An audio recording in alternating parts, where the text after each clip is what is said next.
దాడుల కల్చర్ అనేది మాది కాదు. దాన్ని ఎప్పుడు మేము వ్యతిరేకించి వస్తుంటాం. మేము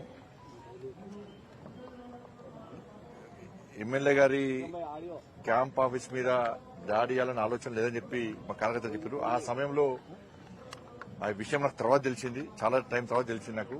నేను సిరిసిల్లలో అధికారిక కార్యక్రమంలో ఉన్నాను. ఎమ్మెల్యే గారి క్యాంప్ ఆఫీస్ లో దాడి చేయాలని ఆలోచన మాకు లేదని చెప్పినారు. అయినా కూడా ఎమ్మెల్యే గారి క్యాంప్ ఆఫీసు అది ప్రభుత్వం నిధులతో నిర్మించింది. అటువంటి క్యాంప్ ఆఫీస్ లో ప్రెస్ కాన్ఫరెన్స్లు పెట్టి, ప్రెస్ మీటింగ్ పెట్టి ఏది పడితే అది మాట్లాడడం తప్పే. మా కార్యకర్తల సహనానికి కూడా ఒక హద్దు ఉంటుంది. దాన్ని పిరిగితనంగా భావించద్దు. ఏది పడితే అది మాట్లాడడం కరెక్ట్ కాదు. దాడుల కల్చర్ అంటున్నారు. సిగ్గుండాల కేసీఆర్ కొడుకు దాడుల కల్చరే తయారు చేసిందే బీఆర్ఎస్ పార్టీ. కొద్ది గోసబెట్టిరా మమ్మల్ని మీ అధికారం. నేను ఫస్ట్ నుంచి చెప్తున్నా, అధికారం అనేది శాశ్వతం కాదు. ఉన్నప్పుడు హద్దులో ఉండాలి. మితిమీరి అహంకారంతో వ్యవహరించద్దు, రాచరికంతో వ్యవహరించద్దు. కేసీఆర్ కొడుకు సిరిసిల్ల పోతే బీజేపీ ఏబీవీపీ కార్యకర్తలను హౌతర్స్ చేస్తుండే. మొత్తం ఎట్లా అంటే ఒక రజాకర్ల పాలనకనే, ఒక చెప్పులు నెత్తి మీద పెట్టుకుని పోవడం తప్ప ఒక్కరి తప్ప మీట అన్నీగా. మీ రాచరిక పాలన తెలంగాణ ఎట్లుండే? మీ ప్రజా సంగ్రామ యాత్ర చేసినప్పుడు ఎన్ని దాడులు చేశారు? రాత్రిపూట పొలాలకెళ్లి కట్టవుతులతో కొట్టిరు మమ్మల్ని. ఒక్కరోజు 18 వాహనాలు ధ్వంసం చేశారు. 6 కార్యకర్తలు 7 ఇంజరీస్ అయినాయి. మా కార్యకర్తలకు 3 కార్యకర్తలకు కాళ్లు విరిగినాయి.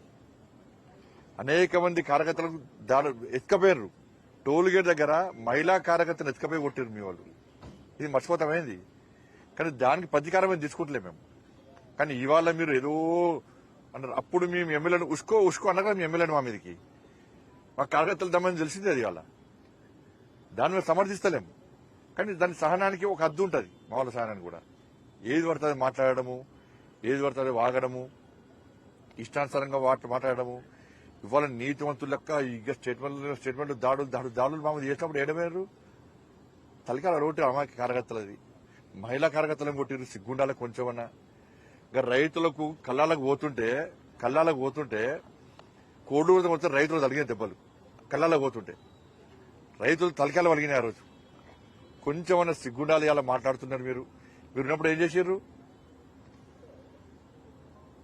కాబట్టి నేను మా కార్యకర్తలు కూడా చెప్తున్నా, అందరూ ప్రశాంతంగా ఉండాలి.